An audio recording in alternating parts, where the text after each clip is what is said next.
നമസ്കാരം, കൊട്ടാരക്കര മീഡിയയിലേക്ക് സ്വാഗതം. UGC അംഗീകാരമില്ല. അണ്ണാമലൈ യൂണിവേഴ്സിറ്റിയിൽ നിന്ന് വിദൂര വിദ്യാഭ്യാസ കോഴ്സ് പഠിച്ച വിദ്യാർത്ഥികൾ സുപ്രീം കോടതിയിൽ ഹർജി നൽകി. അണ്ണാമലൈ യൂണിവേഴ്സിറ്റിയിൽ നിന്ന് 2015 മുതൽ 2022 വരെയുള്ള കാലയളവിൽ വിദൂര വിദ്യാഭ്യാസം വഴി ബിരുദാനന്തര ബിരുദം നേടിയ വിദ്യാർത്ഥികൾ നിയമപരിഹാരം തേടി സുപ്രീം കോടതിയിലേക്ക്.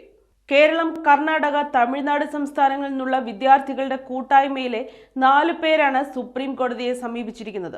2015 മുതൽ 2022 അക്കാദമിക വർഷം വരെയുള്ള കാലത്ത് അണ്ണാമലൈ സർവകലാശാല നടത്തിയ വിദൂര വിദ്യാഭ്യാസ പ്രോഗ്രാമുകളുടെ അംഗീകാരം UGC റദ്ദാക്കിയിരുന്നു. 2022 മാർച്ചിലാണ് UGC ഇത് സംബന്ധിച്ച് പബ്ലിക് നോട്ടീസ് പുറത്തിറക്കിയത്. ഈ കാലയളവിൽ കോഴ്സ് പൂർത്തിയാക്കിയ വിദ്യാർത്ഥികളാണ് ഇതോടെ പ്രതിസന്ധിയിലായിരിക്കുന്നത്. UGC മാനദണ്ഡങ്ങൾ ലംഘിച്ച് കോഴ്സ് നടത്തിയെന്ന കാരണത്താലാണ് വിദൂര വിദ്യാഭ്യാസ കോഴ്സുകളുടെ അംഗീകാരം UGC റദ്ദാക്കിയത്.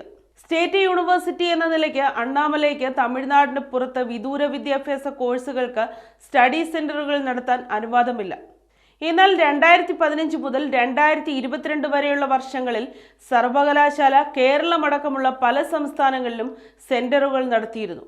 ഇതുകൂടാതെ കോഴ്സ് നടത്തിപ്പിനെ കുറിച്ച് നിരവധി പരാതികളും കിട്ടിയിരുന്നു.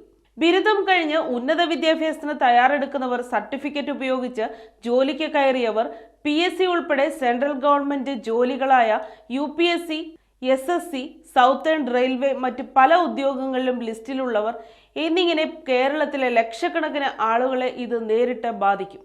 മദ്രാസ് ഹൈക്കോടതിയുടെ അനുമതി വാങ്ങിയാണ് അണ്ണാമലൈ സർവകലാശാല തമിഴ്നാടിന് പുറത്ത് സെന്ററുകൾ തുടങ്ങിയത്.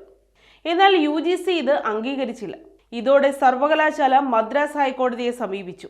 2023 ജനുവരിയിൽ കോഴ്സുകൾക്ക് അംഗീകാരം നൽകണമെന്ന് മദ്രാസ് ഹൈക്കോടതി വിധി വന്നു. എന്നാൽ UGC ഈ വിധിക്കെതിരെ സുപ്രീം കോടതിയെ സമീപിച്ചു. ഇതോടെ കോഴ്സുകൾക്ക് അംഗീകാരം ആവശ്യപ്പെട്ട് വിദ്യാർത്ഥികളും സുപ്രീം കോടതിയെ സമീപിക്കുകയായിരുന്നു. UGC, അണ്ണാമലൈ സർവകലാശാല, തമിഴ്നാട് സർക്കാർ എന്നിവരെ എതിർകക്ഷികളാക്കിയാണ് വിദ്യാർത്ഥികൾ ഹർജി കൊടുത്തത്. 7/1/2025 ഈ കേസ് സുപ്രീം കോടതി പരിഗണിക്കും. എന്നാൽ 2023 അണ്ണാമലൈക്ക് A+ ഗ്രേഡ് കിട്ടിയതോടെ 27 വിദൂര വിദ്യാഭ്യാസ കോഴ്സുകൾക്ക് UGC അംഗീകാരം നൽകുകയും ചെയ്തു. 2024 അണ്ണാമലൈ യൂണിവേഴ്സിറ്റിക്ക് 27 കോഴ്സുകൾക്കും UGC അംഗീകാരം ലഭിച്ചു.